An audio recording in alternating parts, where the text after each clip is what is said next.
Geoholic. 5 years. How long have you been doing this? Try the other one. Shit we've been doing since we was high. There's folks out there ain't TRY this. Man, ain't that some shit? But you hate to grow up. Oh, man, love it. Good stuff. You like it? Oh, yeah. You're a bit of a country guy, right? I mean, a bit. You know, it's bit? probably not on my playlist, but I will not hate on it. No. Big Morgan Wallen fan, as they say. Man, that guy is popular. He is crushing it, that guy. Yeah. Amazing. All right. Welcome back, Geoholics. Episode 225. 225, believe it or not. Indeed, believe it or not, we just celebrated our 5-year anniversary. Big 5-year anniversary. Unbelievable. Never thought would have, freaking right? years of my life. 2 solid years of your life. Oh, 2.5. 2.5 solid years of your life have been committed to producing weekly content. Yes, absolutely. For all of our amazing listeners. Yeah, 5 years, man. Congratulations, Kent. Well, I mean, you don't get enough credit. I mean, it takes. You look at the longevity of any kind of creative outlet, especially podcasts. They rarely last more than a few episodes. 5 years and 200. If you add in all the other stuff, 280 episodes of content. That's unbelievable. Yeah, it's amazing. Yeah, when I look back at it, I instantly become humbled, and I am definitely one of those type of people that deflects any credit, right? And I will continue to say that it wouldn't have been possible without producer Jake, without Big Shoots, without yourself, Connor O'Gorman, the whole crew, PETA, Mark, Nick, Russ, our new addition to the family. All our great friends of the program through the years. Friends of the program, listeners, anybody that gave us a download. It's unbelievable. Obviously, the great people on our Patreon. Patreon folks, love those folks, of course. Just got a new one this week, as a matter of fact. Saw that. Yeah, so things are definitely moving right along. Speaking of Russ, you guys are listening. Russ is our newest and most handsome guest co-host. So, Russ, welcome to the Geoholics. We're excited to have you be part of the family. Thank you. It's a pleasure to be here. Yeah, it's great to have you. And we caught up with you most recently at Topodot Users Conference. Which was awesome. And there were some cocktails involved, of course, but next thing you know, it's a big Geoholics Love Fest. And we're inviting Russ to be part of the show. Yeah, and here he is. No regrets. No regrets. all according to plan. Get you guys drunk and get on the show. There you go. Exactly. All right. Other updates. It is what's going on this weekend? The Women's Surveyor Summit. That's right. That's happening this weekend. Yeah, it's happening. Yeah, right. Yep. And we got a couple of young ladies that we sponsored to be there. And, absolutely. They've agreed to take pictures and tell stories and all that good stuff. So looking forward to what they shoot out there. Looking forward to that. Yeah, it's going to be great. So what's new with you, buddy? Oh, every time I say not a whole lot, but it is like quite the opposite. What's going on? For what's supposed to be the quiet summer and you're supposed to recharge, it's quite the opposite. Yep. A lot of good things are happening, both professionally and personally. We're getting excited about the upcoming trip. Oh, Energeo. Energeo. The Geoholics will be there again this year. Yeah, we like to the wife and I like to parlay that into a little getaway. So once it's something about the difference between planning and thinking about a trip and then booking the flight. Then it becomes real. Then it's like, okay, no, this is happening. And then you're like, oh, we're going to go here. And then everything just starts coming together. So it's really fun. Yeah. And that just happened the last couple of days. So I am at that point now, like, all right, now I'm excited. This is going to be amazing. Last year was incredible. I have no doubt this year is going to be incredible as well. So what about you? What's new with you? What's new with me? Not a whole lot. Really been watching a bunch of Olympics. Oh, man. Yeah. Don't get me started. It's awesome. You watch it? Oh, man. I recorded like everything. So when you go to use YouTube Live, you go to the recorded side, it's just all Olympics. Do you have a favorite sport? No, I really like them all. Like I like some of the obscure stuff that you just don't normally see. Like I was getting into archery and some of I think the stuff. archery is super cool. What's really cool is I have a 7-year-old daughter who just thinks a lot of this stuff is just awesome. She's still in swim class and does that. And then seeing professional swimmers. So cool. She really loves gymnastics, seeing that team and how awesome they are. It's really cool for her to get engaged. And then like, oh man, there's some awesome people out there, especially women that are just commanding in the world. Love it. I can't do it like the TV can, unfortunately, but it's a really good experience for her. It's awesome. But you know what you could do? You could identify as a woman and participate in women's boxing. No comment. And probably win a gold. That's your only chance. I hate to tell you this, but I probably would not. Probably would get my ass beat, and rightfully I feel like, so. I feel like a lot of guys would lose. Yes, I don't know if you guys watched that, but they're like peak we athletes. all would have gotten our ass beat. Yes. Oh man, that's awesome. Yeah. So I'm just getting caught up on the Olympics and stuff like that. Oh, I have been binge watching The Bear. Are you on season 1 or season 2? Season 3. Oh, I mean the recent one, season 3, midway through season 3. But I freaking love that show. I mean, I guess being from Chicago, it's something that I gravitate to. But makes you want to eat, though, right? Makes you want to eat, and it's just like there's so much like self-reflection that it creates as you watch it. You know, I'm just a huge fan. It takes a lot to keep my interest because I'm so freaking ADD, and that is a show that I can like put my phone down, watch, and get completely engaged in. There's a few episodes of that show that are so like intense. they're too much for me. Like I couldn't. I had to pause because like I can't do this. And I mean, we're getting off topic here, but this is pretty good stuff. The season 2, episode 6, something like that, when they had the family dinner at the Christmas thing, Thanksgiving dinner. It was like an hour and 20 minutes long, and it went by in like 10 minutes because I'm so engaged. I couldn't. I had to stop at midway and Did you really? and then meditate for a little bit. It was getting to me. Yeah, it was getting to me. It reminded me of my family dinners when I lived back in Chicago. It was crazy. I'm telling you, that could not be my family. Wouldn't do it. Anyway, let's move on. All right, let's get going. All right. So next up, we have the NLC Prep Song of the Week. So a little bit about NLC Prep. First of all, go to their website, nlcprep.com. NLC Prep is for those dedicated to passing their land surveying exams on their first try. Such a great resource. And make sure when you go there that you let them know that the Geoholic sent you. Who we got this week, buddy? We were just talking about this. This guy is huge. Everyone knows who it is now. Morgan Wallen, song called Ain't That Some. Morgan Wallen, American's country music singer and songwriter known for his distinctive voice and blend of country, rock, and hip-hop influences. Born in 1993 in Sneedville, Tennessee. Wallen initially pursued a career in baseball before an elbow injury shifted his focus to music. He gained national attention as a contestant on the 6th season of The Voice. I didn't know that. In 2014. Known for his mullet hairstyle and down-to-earth persona, Wallen has become a prominent figure in modern country music with a dedicated fan base and a reputation for his energetic live performances and relatable songwriting. He's only got 44.1 million monthly listeners. Holy yes, exactly. That's it. Man, oh man, if we can get to that point, we can quit our full-time jobs. Right? Yeah. I mean, if only we could get to that point. If only. We'll work on that for sure. All right. Next up, we are this week in the Altera Central studio. A little bit about Altera Central. They are the authorized premier Trimble dealer for survey mapping, GIS, forensics, and marine equipment in Texas, Oklahoma, Arizona, and New Mexico.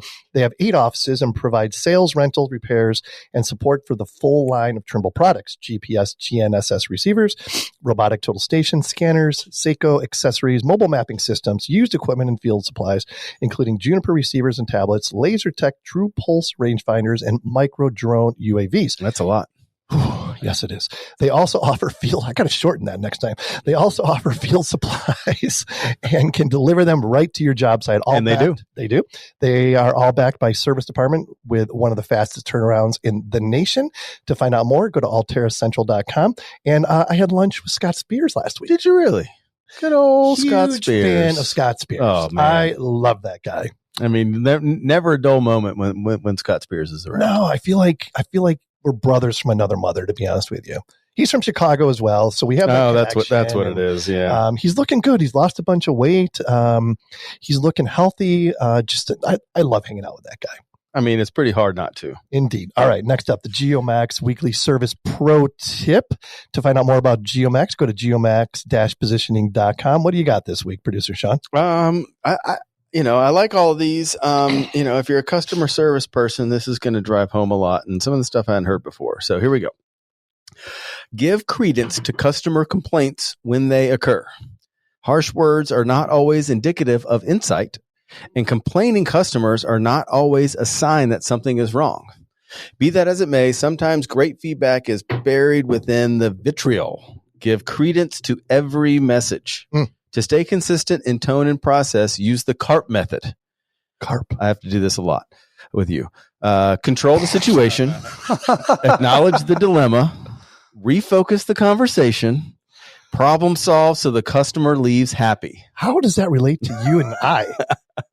That's a great tip. Isn't it really? It is a great tip. Yeah. Whoever came up with that is an absolute genius. I don't know who that. I don't know who that is. All right. Next up, the GeoSearch Career Corner. To find out more about GeoSearch, go to geosearch.com. We're going to tag team this one. Producer Sean, are you looking to climb the career ladder? Here are some tips. First, enhance your skills by continuously updating your technical skills and knowledge. Expand your network by attending industry conferences, participating in online forums, joining professional organizations, and being a guest on podcasts like the Geoholics. Something tells me you added that one in there. I don't know where that came from.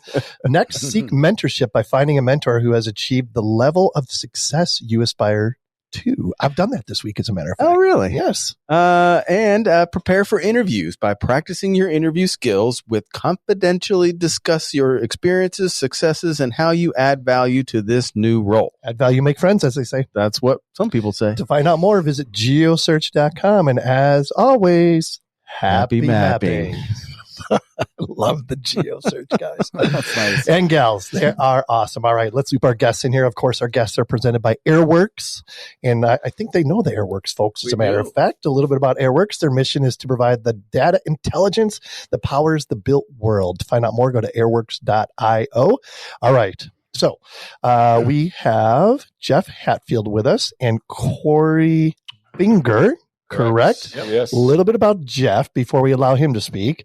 Born in Charleston, South Carolina, in your neck of the woods, buddy. Oh, nice. But he grew up in Phoenix, attended ASU West.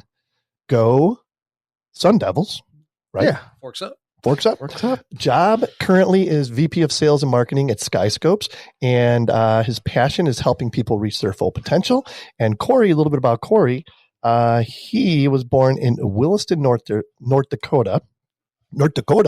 Attended North Dakota State University and University of North Dakota. Did you do any curling in North Dakota, by the way? I did not. No. Well, you could saying it like Nothing that. on the ice. I think that's how they say it there. He is the Chief Commercial Officer at SkySkopes, and his passion is solving problems for customers and the industry. Geoff and Cory, welcome to the Geoholics. Thanks for having us. Appreciate it, Alex. This is going to be a great conversation, I have a feeling. But before we get into the meat of the matter here, we have to do the Trimble Geospatial Icebreaker, of course.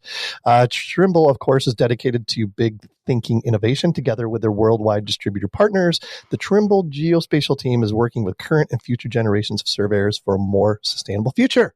Find out more, go to geospatial.trimble.com.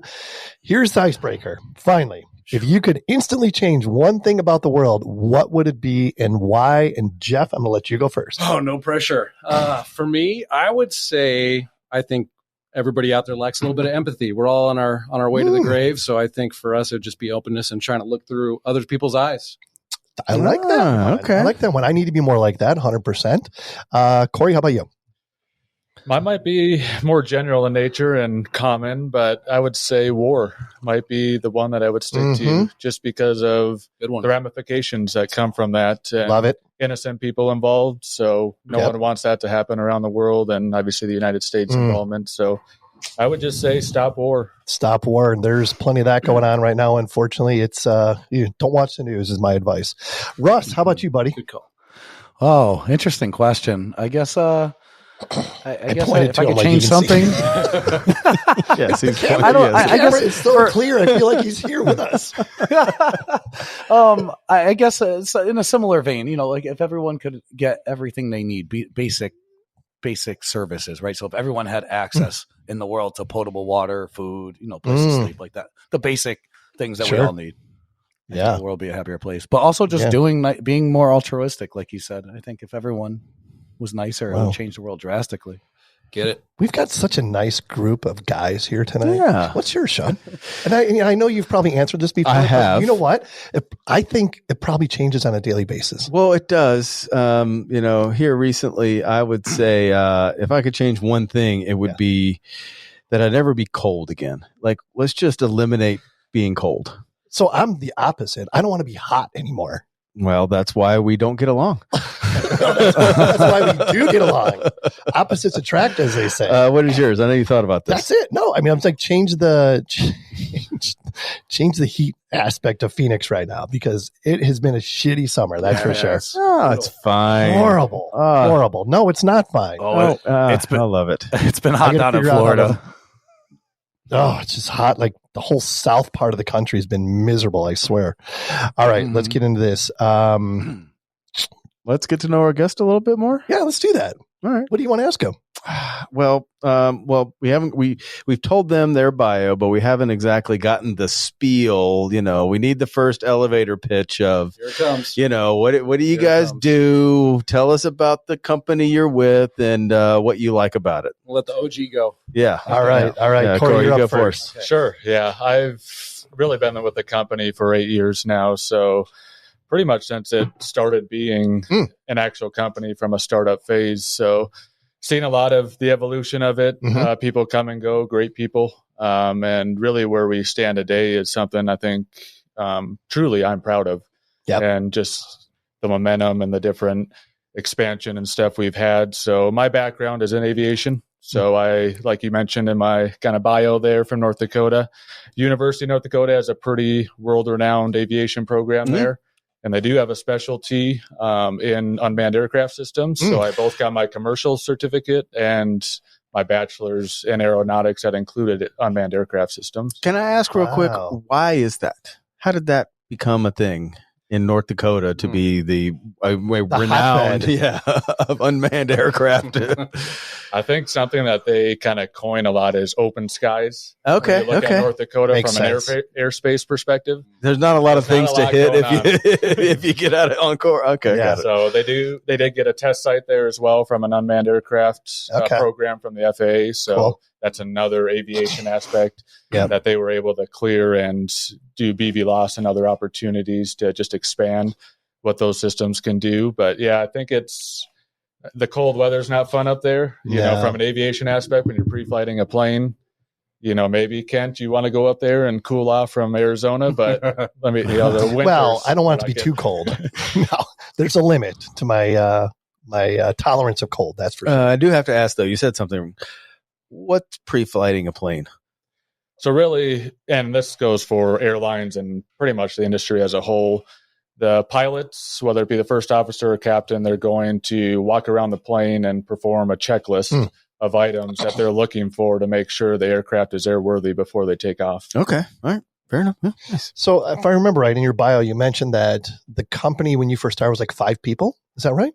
That's, pretty much when I joined, there was 5 people involved. 5 people. And how big are you guys now? We're over 130 people. Oh, right my goodness. And how long ago was that? 8 years ago. Wow, nice. That's insane. Yeah, that's tremendous growth. That's tremendous. Congratulations. That's incredible. That's incredible.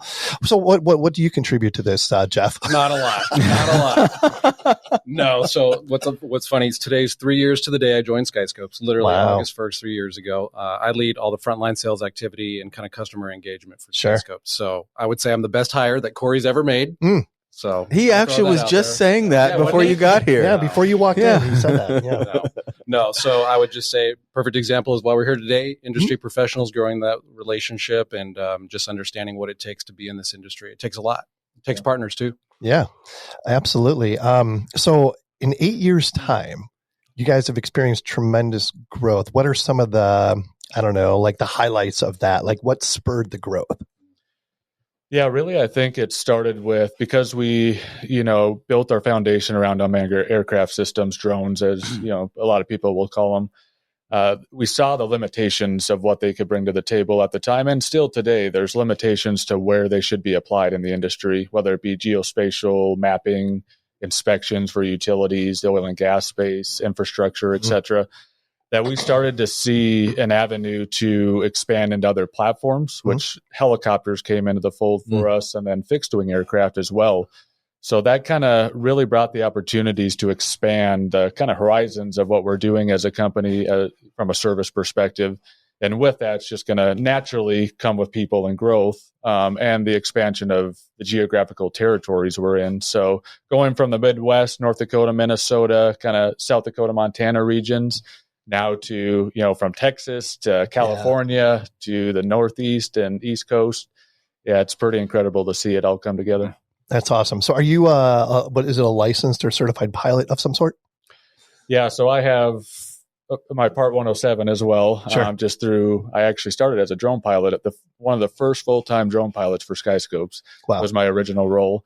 But yeah, I came out with a commercial pilot certificate out of the University of North Dakota, so I can fly, single engine, multi-engine airplanes for hire. And then I have my IFR rating as well, which allows me to fly from an instrument perspective. So if it's bad weather, cloudy or whatnot, I can fly in pretty much any condition. That's awesome. So Geoff, your background is not aviation. Nope, absolutely not. Talk about your background a little bit and how it parlayed into what you're doing at SkySkopes. Yeah, I would say that I've had a knack for sales since I was 17. I got right into it. Everybody kind of knew that about me. Spent 17 and a half years in B2B sales for telecommunications, fiber, and high enterprise sales. And was fortunate enough to be exposed to SkySkopes 3 years ago. We were really in a place, or they were in a place at that time with a lot of organic growth, but not a lot of direction around strategy and segmentation and diversification of clients. So I came in, and we've had a lot of success in the last 3 years. We added almost 30 new clients to the books last year. We're on track to do that again this year. So really had a lot of fun getting to know a lot of new people and introduce them to SkySkope solutions. So it's been great. Yeah, really cool. Hey, Russ, you got any questions for these guys on this topic? Yeah, I was just wondering, whenever we get to it, just kind of like what you guys actually do outside of, like, I know because I looked on your website. But thank you, Russ, for keeping us honest. Do you do LiDAR?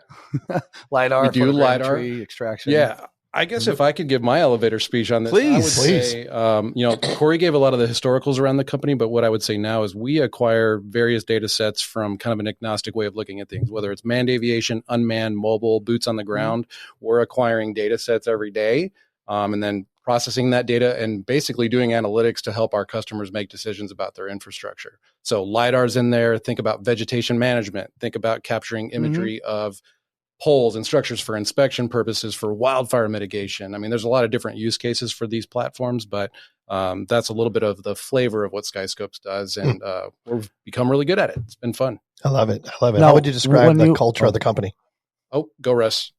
No, I'm so sorry. I didn't mean to overstep. I was just curious, when you say you pull these features, like, are you classifying the LAS, or are you pulling like actual shape points out, or lines and points and lines and vectors, or D all the above.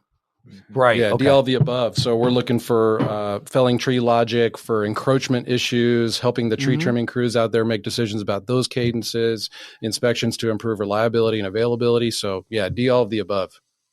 Yeah, we're really uniquely placed that we can do all that sort of data collection and make meaning of it in-house. So again, that's awesome. 100%, ton of fun. So the technology is advancing at such a rapid rate, obviously. And what you can do with the different technologies is, like the sky's the limit, no pun intended, right?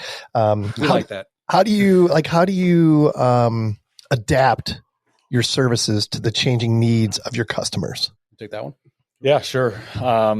Really, I think it's about understanding where the industry is going overall, where our customers, and from a regulatory compliance perspective, what they're seeing in the space, what's coming down from different aspects from that angle, but also just from our standpoint, like you've heard the history of SkySkopes and how we've had to flex into different spaces, whether it be platforms or sensor technology and those type of things. It's really to keep up with the demand of what the customers are wanting, which what we've seen in the industry is higher quality, more precision. Reduce cost is always probably number one. But those are the type of things that kind of keep us on the leading edge of always being involved in, what is those nuances that are coming out, whether it be going to different conferences or different events there, to really have an understanding of who is kind of building the next, piece of equipment or automation that could help us, better our workflows and our processes of data collection through delivery of data. And then ultimately for our customers' value. So I got to chime in here because he stumbled upon a question we've asked a lot, and I want to get your guys' honest thoughts on it.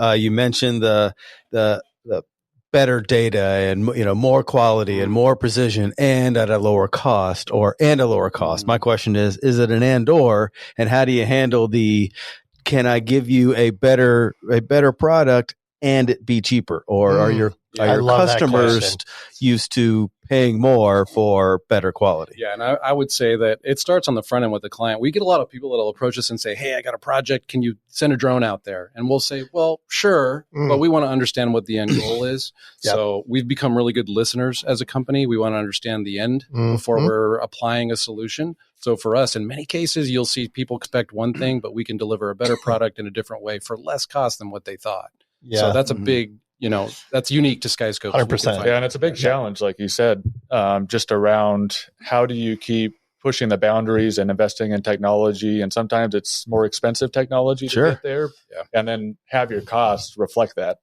So a lot of ways it is challenging, but I think the adoption of it over time, especially the survey industry, I saw that earlier on. A lot of surveyors didn't like the drone technology. They didn't like the aerial and they still don't, as a matter of fact. No.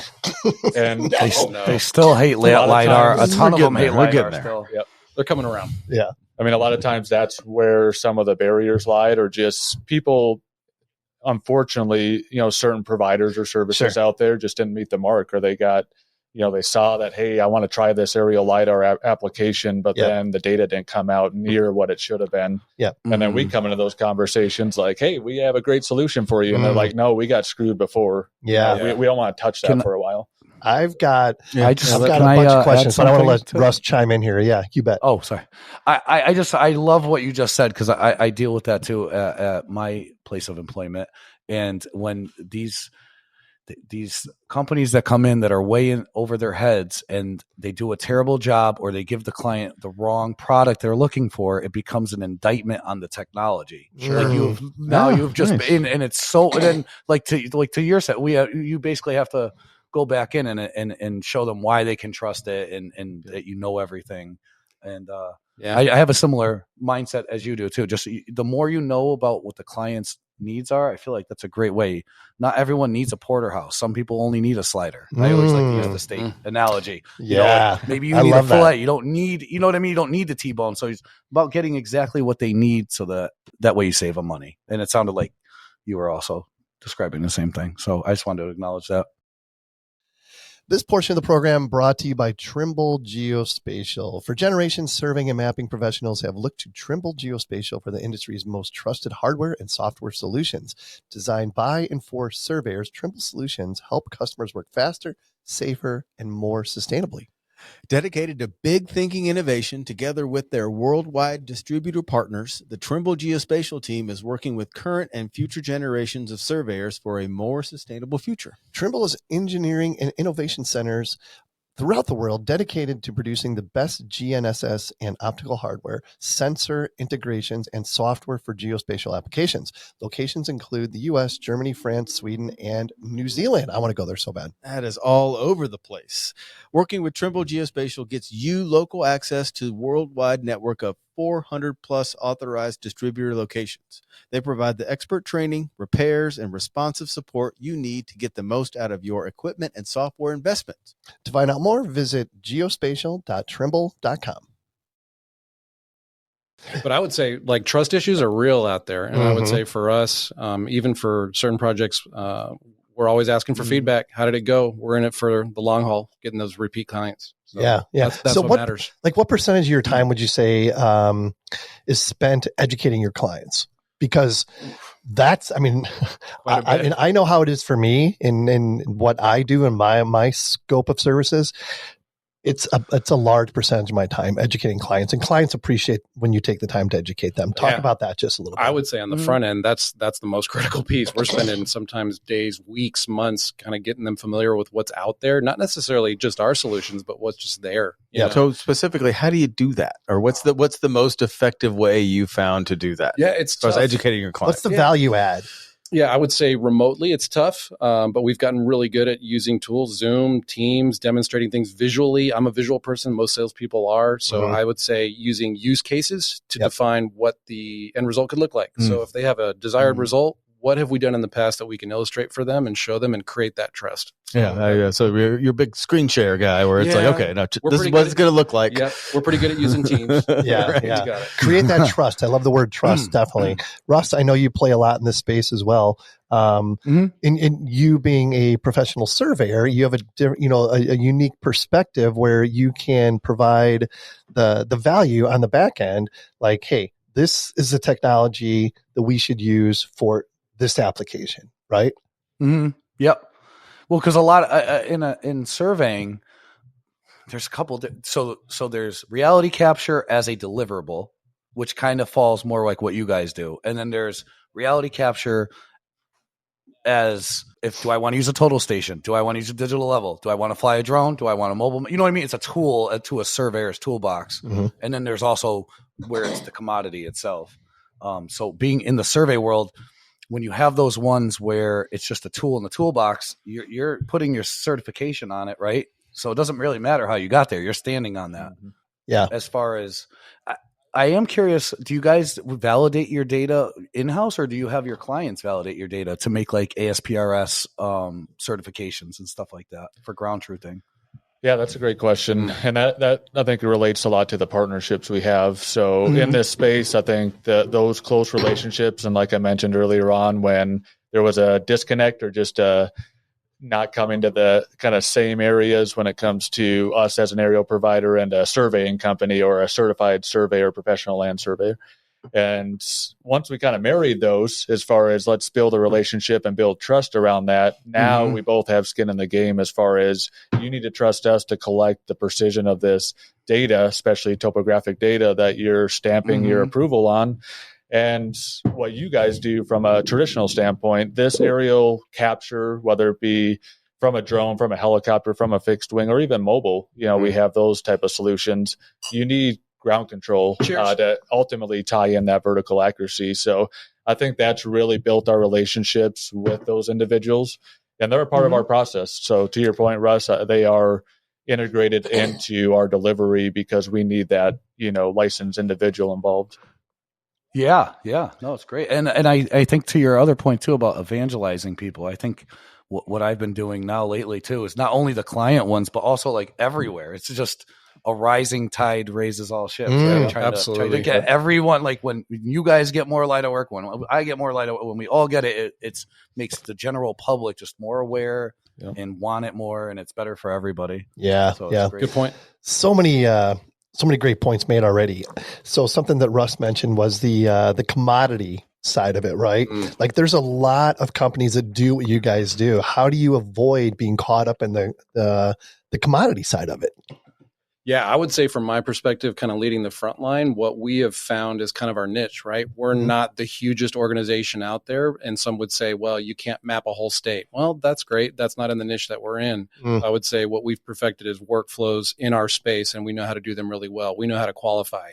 So if we know something is out of our wheelhouse, we're going to say it. And we have partners that can take that on.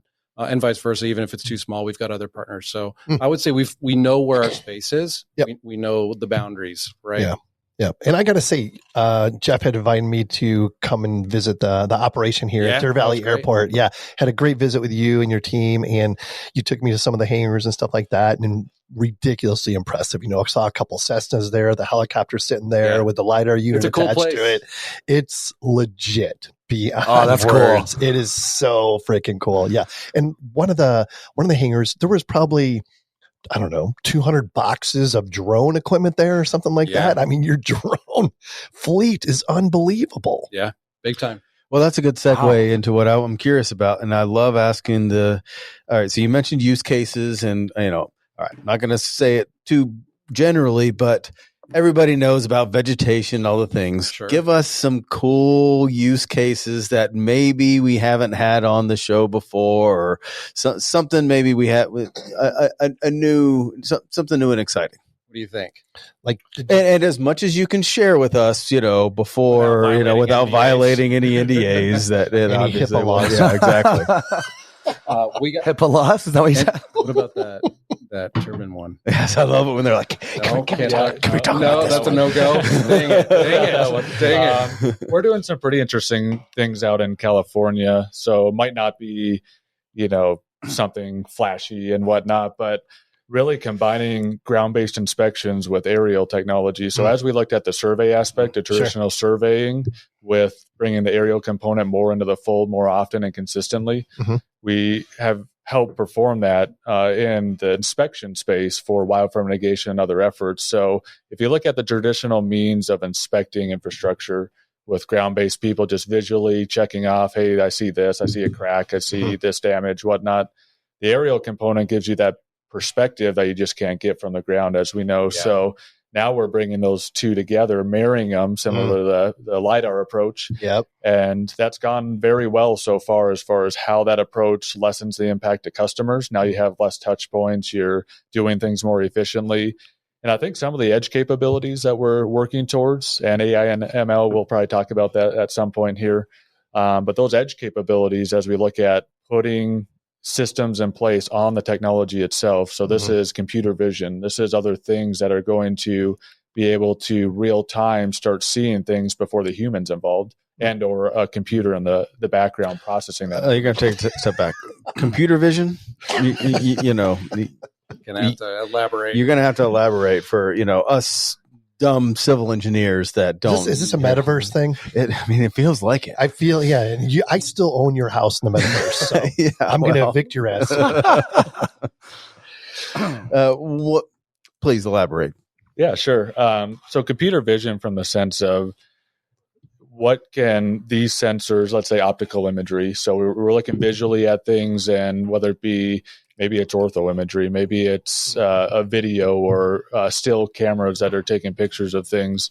How does that real time be able to give feedback? And what we're looking at is a lot of the aspects and workflows and things that we do as a company have manual intensive individuals involved. So when you look at a sensor operator or someone who's trying to get this high quality data and they're manipulating controls of different sensors or doing different things there, how could technology, computer vision, recognize things? Let's say it recognizes the pole itself.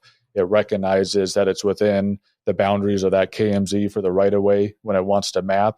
And it just keeps that sensor or that feedback loop automatically in nature so that the manual intervention doesn't have to take place. Interesting. Russ, you got something to say over there, buddy? Yeah, I have a couple questions, but I have they're like stream of thought ADD questions. So you're going to fit in perfectly here. You're in a safe space, buddy. Go ahead. Send it. So I was curious. Do you guys have the? This is a nerdy question. I forget what the acronym is, but the non-visual line of sight license. Oh, BVLOS. Like you fly your drones. Yes. Yeah, we've done different operations in that space. I would say most of it's been under SGI related rules. So that might be something that's new to a lot of listeners or just people in general industry. That's special government issuance rules where if there's emergency operations that need to take place, hurricanes, disaster response. In California, PSPS events, power safety public shutoff, for those purposes of, hey, we need to shut down the power, create an outage because there's a fire risk, and we don't want that to be the cause of further escalation of problems. So it's safer to just shut down the power. But how do we get that power re-energized as quick as possible? So one of the projects was around drone technology, helping helicopters and other aviation assets do that. And we flew out probably 4 or 5 miles at a time doing those type of operations, patrolling. We've done certain operations with, like I mentioned, the test site previously in North Dakota. These would be either wide area mapping type projects or just other research. And NASA was part of some of those as well when you look at the integration of this technology into the national airspace.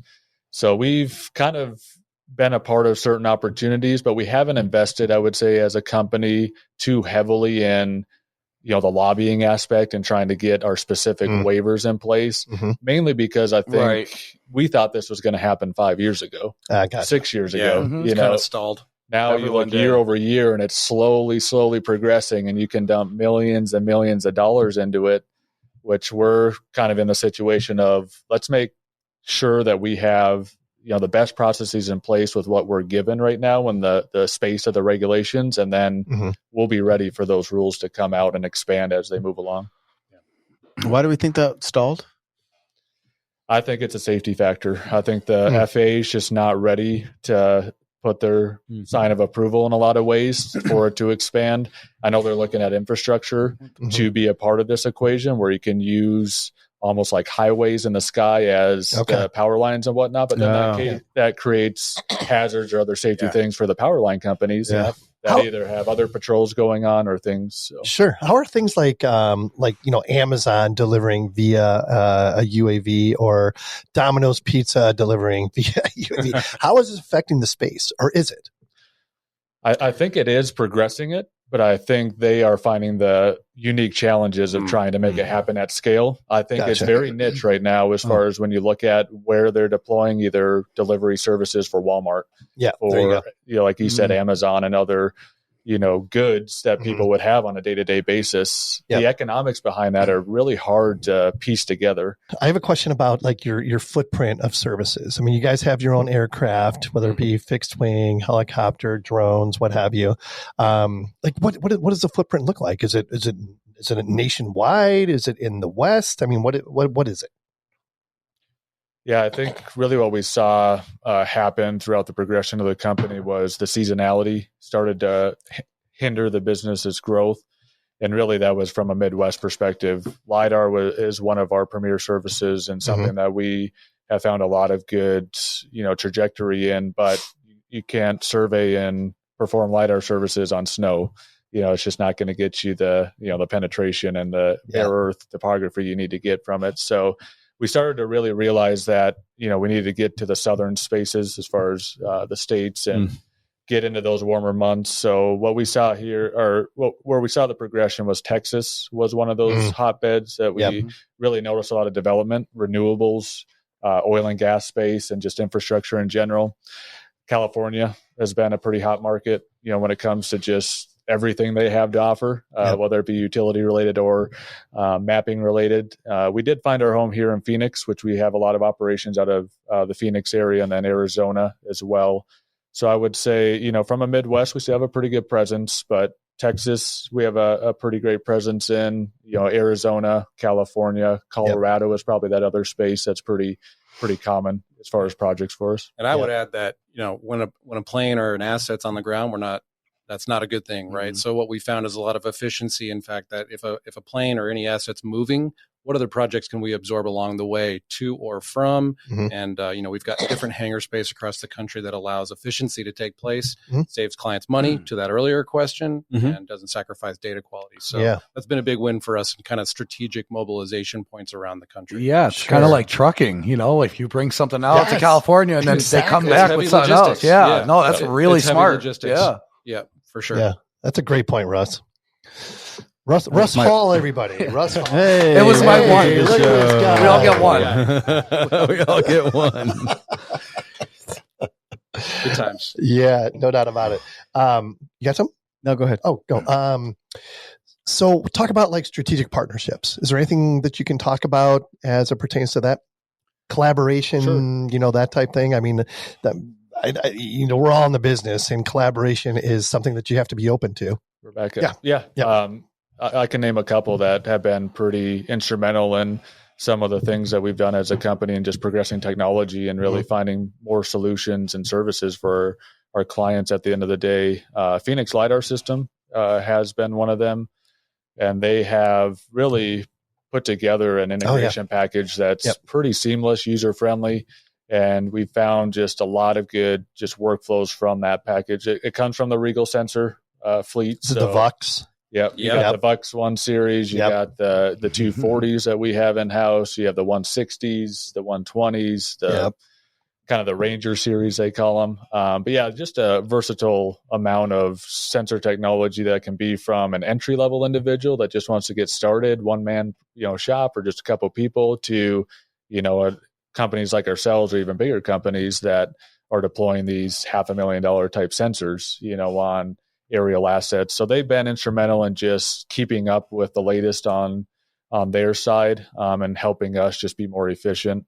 GSS, not really related to mapping, but more inspection related, gimbal technology that we deploy on our helicopters.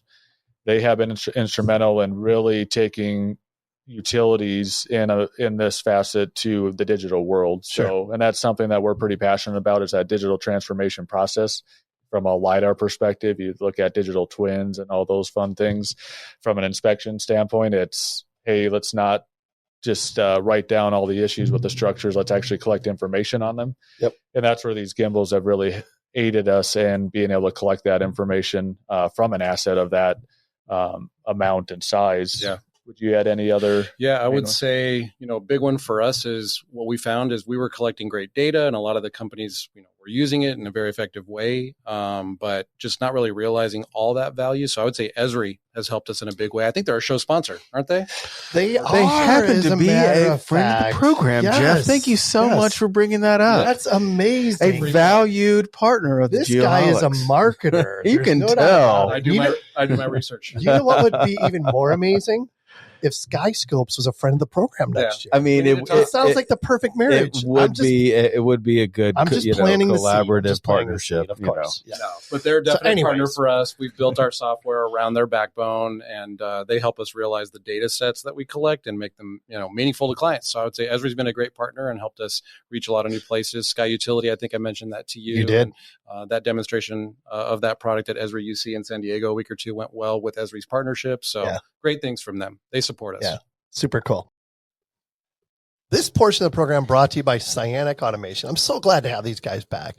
Cyanic Automation is a boutique software development house based in Canada. Y'all know how much I love people from Canada. Mike and Doug, love these guys. Met at Matricon in 2003 and worked on many projects for high-profile Fortune 100 companies. Mike saw a large market of SMEs that also needed to automate their processes, but at the same time was not being served. From this need emerged Cyanic Automation with the goal to improve human productivity and fulfillment at work via automation. Their enthusiastic, devoted, and highly skilled team works to deliver exceptional custom software solutions to small to medium-sized businesses. They have long-term relationships with companies in various sectors: government, oil and gas, finance, charities, nonprofits, construction, engineering, manufacturing, and many more. This is a result of their deep understanding of customers, businesses, and commitment to quality. Each project is of the highest importance, and every customer is unique in their eyes. To find out more, visit Cyanic with a C, automation.com. So there have, and you mentioned it a little bit earlier, surveyors get a little uncomfortable when it comes to like companies like yourself. Let's face it, right? Yep. You guys are, in some cases, if you look at the definition of surveying, it's mapping the Earth's surface, which you guys are doing. And I know there's been some upheaval. Was it North Carolina where there was recently, a judgment passed down that drone companies needed to like cease and desist until they had like a survey or something like that? Yep. Florida's been a state that Florida's like another one. Yep. Hopefully we can get Russ back here to comment on that. But there are some challenges, right? Yep. Yeah. And I would say the partnerships is where that comes in. So what we've done in those strategic areas is if we've leveraged surveyors, and I would say kind of twofold, we're working with them for control placement. Mm-hmm. They're stamping. They've worked on projects with us. They know the quality that we're going to deliver. And then as well, what's interesting is a lot of times they're coming to us and saying, hey, I've got an area that's just too big to traditionally place survey. Heck yeah. And we can be the partner to make it easy, and we can sub to them, and they're making money and they're delivering a great product. So I would say I wouldn't say we've fixed that issue, but I would say we know how to navigate it.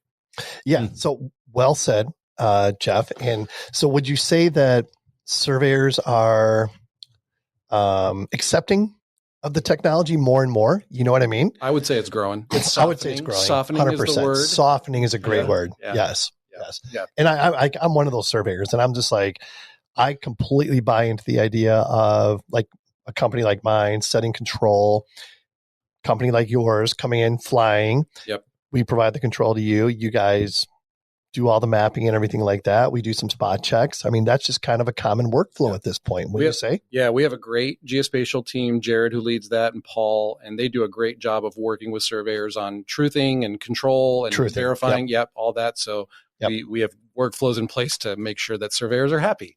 Yes, exactly. It sounds like you like playing nice with the survey community. Yep. We got to win together. Those darn surveyors, right? Gosh darn it. So Russ, how about? I mean, I know we've had some technical issues here, but so Russ, I apologize. It just threw my. Don't worry about it. Don't worry about it. Blame it on your wife. I will. Or your dog, or the dog. But like, there's been some challenges, right, Russ? I mean, you're being a surveyor and you play in the space, like I said earlier. There's been some challenges that surveyors accepting data collected by companies like SkySkopes and putting their stamp on it, right? Yes, there's a very huge apprehension, especially apprehension. There we go. That's another good word. Another great word. School surveyors. A lot of it, they look at it like taking jobs, right? Yeah. And I look at it like, hey, 25 years ago, you know how many people it took to do a survey? 5, right? Yeah. You had note taker, chain man, 2 chain men, blah, blah, blah, blah. Then you get an EDM. Now you lose a guy. It's just innovation. Then you lose you lose the 2 chain men. Then you get a data collector. Now you lose the note taker. And then now we're all the way up to 1 person crew. It's just innovation. It's crazy, right? Yeah. It's amazing. So they shouldn't be afraid of it. And then also it strikes me as odd too, the reluctance to adopt it, because if you can go out as surveyors, we measure things, right? We can go out and verify that data, like no problem. We verify it and then it's good. You do your independent checks and it's good. So I think a lot of it is either they look at it like it's taking jobs, which is false, and then the other part of it is that they don't understand it, so they just don't want to trust it instead of checking it. Yeah. And instead of And I would say it's created jobs. When I look at some of the surveying companies that have now launched programs to collect data or process data, and become more diverse as companies, that's what we're seeing more and more of. So that gives you faith that it's working. Yeah. Absolutely. Sure. And the jobs that it's creating, they're better. Just like with manufacturing, as they get more technical, the jobs pay better. They're better, more rewarding, technically challenging jobs. Yeah. But it'll always be a battle. It'll always be a little bit of a battle, and it just takes time. Doing the right thing. Well, anytime innovation is taking place, I mean, it's always a battle, right? Yeah, definitely. Absolutely. So, can I ask what you guys use to process your data? By process, I mean, extract features out of it. You're probably more knowledgeable on that.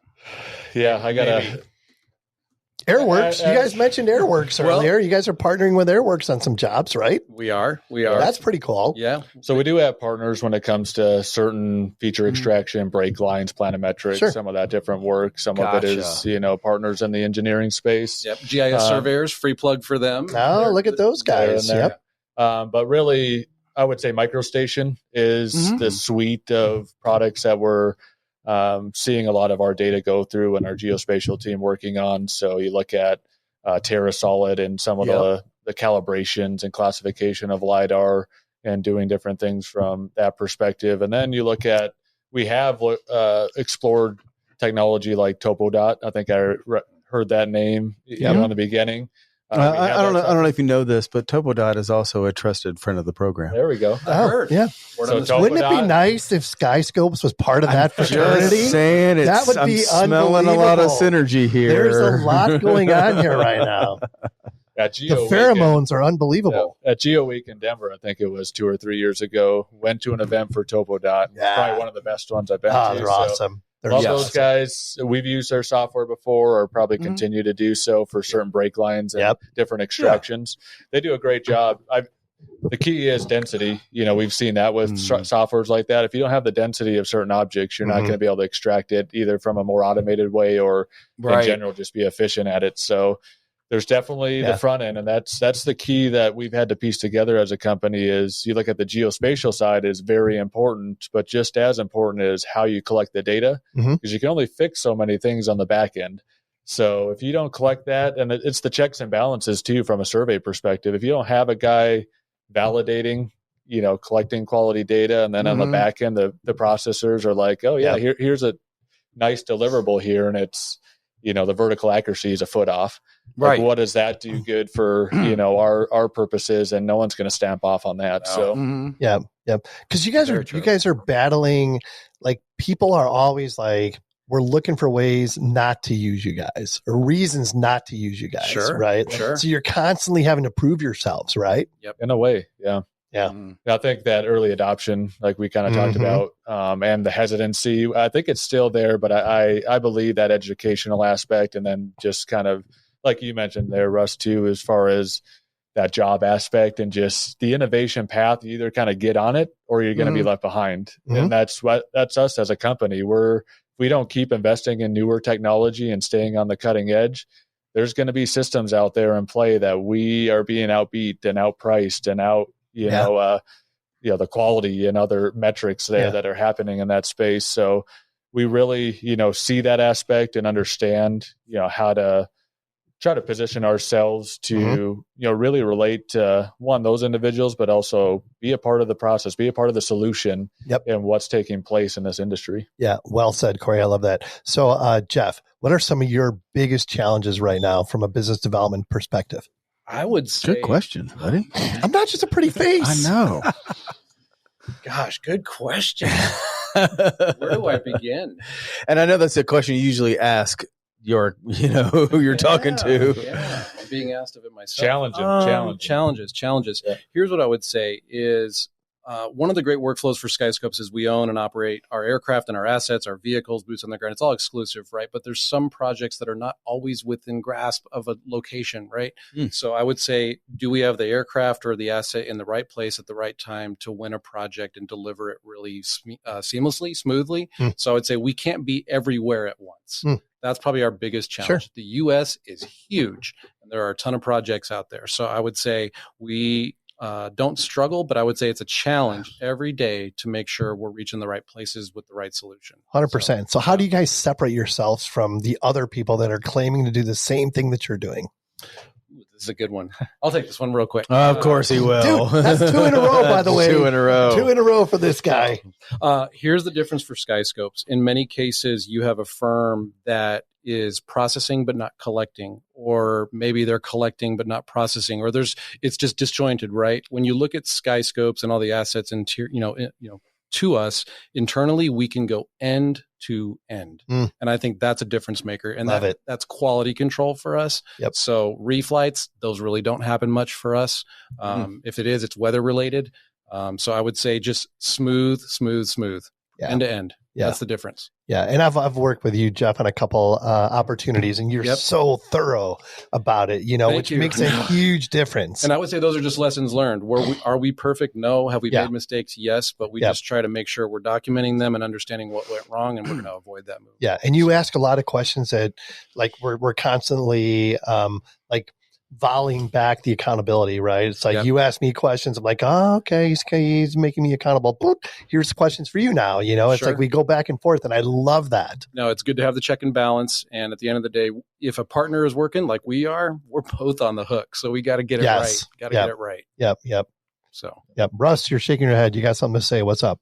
Oh no, I was just agreeing with you. The whole sentiment. I do have another question though. Go for it. Okay. I was waiting for the acknowledgement to keep talking. Sorry. Russ, we're looking at each other on the camera. Here. You know what's so interesting? Oh, it's adorable. Russ is like, he's unbelievable because look at, he's got like gray on the top, but not gray on the bottom. Whereas I started graying in the bottom, just like you, and it moves up to the top. Yeah, it's like it's melting. It's melting down my face. What's your question, man? I was going to ask, so I'm just, I'm me. I'm Russ Hall Incorporated, and I'm out here and I want to fly a site. What's like the smallest site? Let's say I'm in Texas. Do you do a quarter acre site? Do you do smallest a 1 acre? Or is it like, what's your, or do you like 10,000 acres? Because I know you have the drones and the fixed wings, so you guys are all over with the. Nobody likes a quarter acre. I like the bigger the better. I like 100,000 acres. That's what I like. No, and I would say it depends on where it's at. Some federal lands. Our average project for LiDAR and orthos, those types of typical deliverables, our average project size is a couple thousand acres. We certainly will do 100 acres if it's the right place, right time. We have the people in place. Yeah. So, okay. That's a good answer. Yeah. And here I am asking about a 20 acre site. He's like, good God. Well, that's what don't bother me with that. You should feel special because he's paying you the attention for 20% of what he usually goes after. And here's the good news is if it's a project that we can't help with, it's not just, hey, sorry, Russ, can't help you. It's, hey, I know somebody that can help you, and we'll put them in front of them and get them taken care of. So, Yep. And we hope people are doing that, for us too, which happens. Yeah. Switching gears just curious, a little bit. Go, sir. Well, Russ, you go. You take priority, Russ. You do. You go. You really do. You're good. And I would say, Russ, here's the deal. It's not that we ever want to say no, but sometimes we're not the best choice, and we're not going to hide that from a client, right? That's it. Right. If there's somebody that's more suited to do it, better price, love it, better deliverable, faster, more efficient, I mean, we're not going to hide from that. So. Yeah, love it. What I did want to ask about and was, we did the same thing at our company. It's just and professional courtesy. He's on a delay. What I did want to ask yes, about we're on a delay. is, I will stop people, talking. You mentioned we're on a delay, Russ. You talked about the growing the company from a couple dudes sitting around a table to 100 whatever strong. How do you develop talent? Where do you find it from? How do you get people interested in this industry? How do you talk about the development of your professionals and how you got to this point?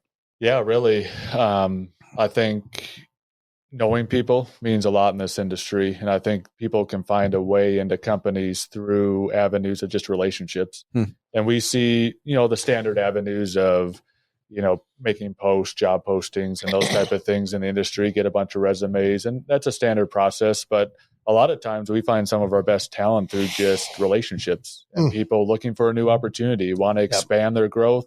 They may be in a bigger company that they don't see the areas of expansion or their career path being able to develop on a quicker scale than they would have a SkySkopes 100 plus employees.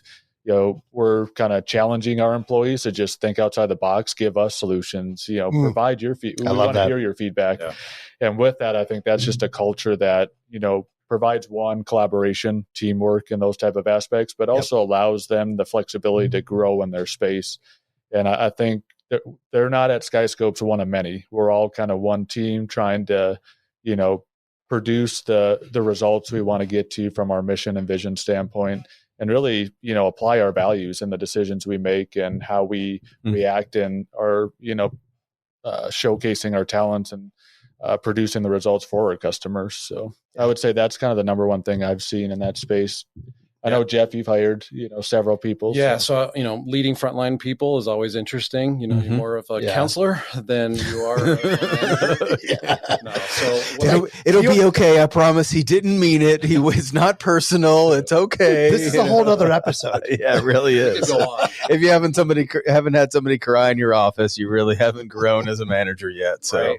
No, it happened today for me, as a matter of fact. Today? Yes. Oh, congratulations. Yes. And I've been fortunate enough to lead people in a place where SkySkope supports people internally and externally, meaning if there's an opportunity out there, we're not going to stand in their way. If there's an opportunity to learn something outside engagement, we're going to support that financially, time-wise, those types of things. The other thing for me personally is you can be a subject matter expert, but that doesn't mean you can handle stress and conflict and people issues and all those types of things. So I really try to focus on how I can help my people be better people, right? Because love that. Relationships, man, you can usually fix a problem as long as everybody kind of drops the rope and lets go of their pride, navigate that. And who wins is the client and really everybody in our business. So that's what I focus on. Yeah. Yeah. What you got over there, Russ? Am I allowed to talk now? Yes, you are. Oh, I'm glad it's working. I apologize. I don't know what's going on. I don't have much to offer. I just wanted to jump in. I feel like I'm contributing. I just wanted my voice to hear. I just wanted to be heard. No, it's to that point though. I agree. We go through similar situations. I think having partners or people that you work with when you can just everyone checks their ego and it's not a blame game. Like we just pencils down. Let's just collaborate. Let's just figure out, right? Work together and get through the problem. Come up with a solution. Yeah. How can we provide the best possible product? Right. Mm-hmm. Yep. Good point. Yeah, for sure. All right. So next one, we always ask, what do you see going the next 5 years? You guys are, you're talking about a lot of fancy shit. Let's not beat around the bus. I mean, technology is advancing so fast. How can you even project the next 5 years? It's hard to project the next year. But how do you see it going forward? I'll give you the softball. What do you think is faster now, or what needs to catch up? Is it a hardware or a software issue? Yeah, I think there's a lot of aspects of that on the front end hardware that can continue to improve. I think we see it in the technology of, let's say, UAS and how that's progressing. We see different players coming into play there. We talked about computer vision or other things that are happening in the hardware space. I think we're going to see that progress. I think we're going to see AI and ML be such a big player when we talk about automation and how do we eliminate a lot of those manual processes and how do we stay up on that as far as from our individual companies overall. Everyone, pretty much should have an AI strategy of some sort, whether it be your improving workflows internally, or you're working with data and other, aspects of information that you want to produce in a faster and more automated way. So I think that's a big thing. We kind of centralize a lot of our strategy around digital transformation. So when you look at the traditional means of how things are done these days, it's still pretty much a majority of how, the information gets stored from this aspect of human eyes, people documenting things maybe not coming from remote sensing or other technology. So how do we continue to see technology be deployed in ways that are either unique or just keep expanding into the space? And like we all talked about, trust comes along with that. It's the trust of what's happening. And when you take humans out of the equation, you guys have probably heard the airlines, they might want to go with one pilot operations, take out that extra pilot. But what does that give you at the end of the day when you're, that one pilot is now incapacitated or something happens there? Automation is great until it doesn't work. Yeah. I love that. I'll stick with 2. If it costs me a couple extra dollars on my ticket, I'll stick with 2. Yep. Yeah. And that's the surveying aspect. And that's what I appreciate about those individuals and the professionals in the space is you take that person completely out of the equation. How do you know specifically that that's going to be right 100% of the time? It is very difficult because automation, coding, scripting, something can be off. I don't know if you guys saw the CloudStrike stuff that happened with systems. I mean, that can happen in an industry. And if you're so reliant on those type of systems in place, what are you left with if it goes wrong? Yeah, you're exactly right. And just recently, like the whole 3G thing, right, Russ? That was kind of a big deal. Yeah. Are you talking about with the for GPS? Yeah. Yeah. That was a pain for us. It was a pain. At Langen, for so a there's while. things like that happen that we have to adapt to. Mm-hmm. Yeah. And sometimes you have to go back to the basics. Yes, exactly. Oh man, you just set Ken off there. I'm like, oh man, I have to actually go back to the basics. It's okay to think. It's okay to think. Traditionally survey and Are we going to go to latitude and right? Latitude and departures, right? Kent, you and me, we'll go out there. Yep, let's do survey it. Yeah, we'll do it. We'll map it. We'll map whatever you want. Oh, as long as you record it, and I want to see you go back to the basics on camera. I would love to try to do just a traverse and close it with latitude and departures. A compass chain. Yes, I'm telling you, you talk about this a lot. But I would love to see it happen. Abraham Lincoln. I will rival Abraham Lincoln. I want to see it in action. We'll be Lewis and Clark. Grow Hall. Yes, let's do it when I come out there. Let's do that. I would love to see how accurately. Just wandering through the Midwest. We end up in New Mexico. No idea where you're going. No, we'll wander through Scottsdale. Yes. No idea. Gosh. Oh my God, that's awesome. That's funny. Geoff. For me, I would say, Cory's points are great. I would say the biggest leap forward is just going to be more consolidation around how people ingest information. The history of geospatial is you're kind of swivel chairing to different things in different places, different tools. And I just see that path coming tighter and people can get more out of one workflow, one data set. And it impacts our clients on a daily basis. So I would just say consolidation. Love it. And they're not even going to see all the other things. It's just going to be, back to where we started of, okay, here's a Teams call. Here you go. Here's what this looks like. They have no idea where it all comes from. And it's just, exactly. But when you see it, it's clean and you get what you need in one spot. Fantastic. Making the data easier to consume, for a lay person is such a huge driver of the technology. I think. I think that's what everybody in this industry is hungry for. Right. So make it easy, user friendly. Yeah. Yes. User friendly. My question is, very well said what especially you said before. especially to the guys here, when we get to that point, and I agree, we're definitely getting there. Are you gonna feel bad because they don't know what goes into it? You know, is it going to be taken for granted? Like, you know where I'm going with this, right? Like, you're going to see it and you're like, man, in my day, we wouldn't even get that. And if you knew what it took to get, you know, like, what do you think?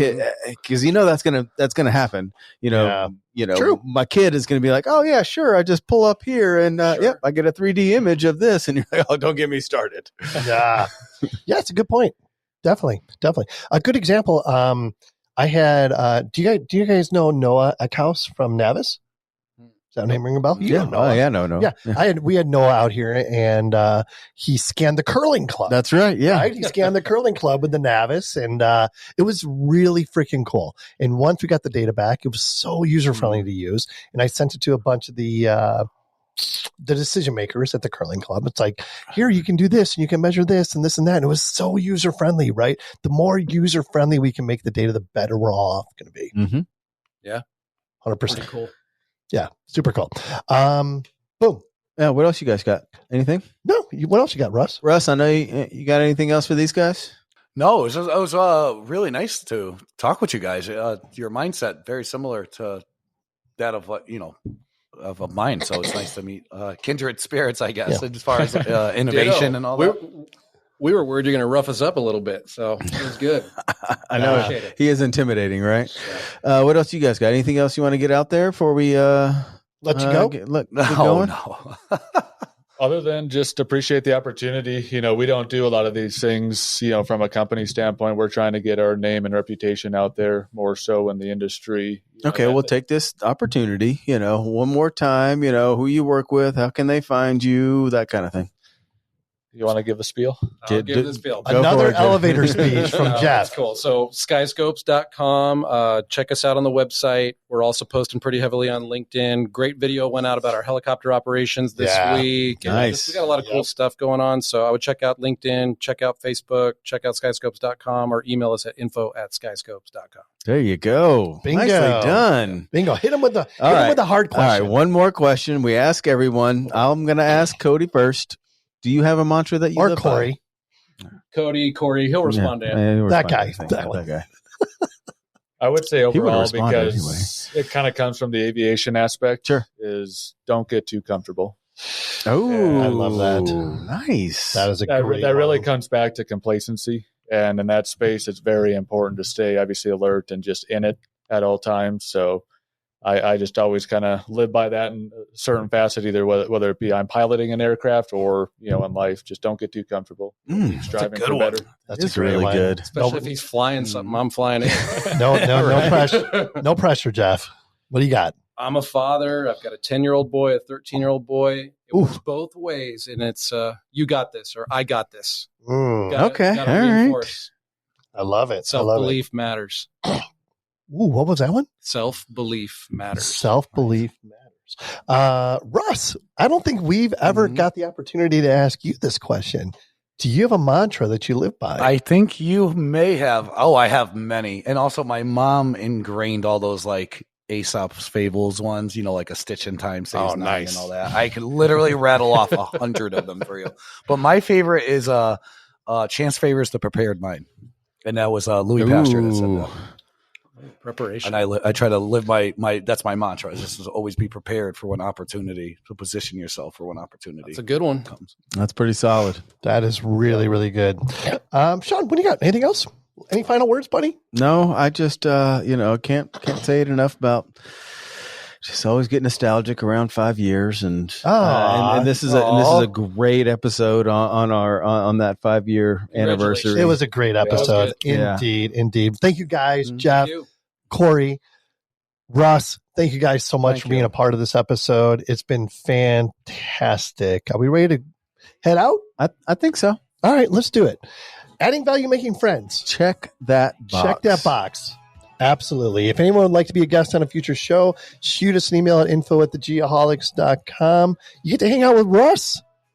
Yes. Why wouldn't you want to be a guest on the show? Morgan Wallen, Ain't That Some, available everywhere. couple takeaways I have. Everyone should have an AI strategy. Ooh. Trust is integral. Automation is great until it doesn't work. I love that. 100%. Get more out of one workflow. Don't get too comfortable. Self-belief matters. And I can't remember Russ's, but it was amazing. In the meantime, SkySkopes.com. Check them out. Visit them. Check them out. Most importantly, be safe and healthy, everybody. Thank you very much, guys. Thanks. That's awesome. Russ, you the man. Ain't that some shit? You the man. Look at that.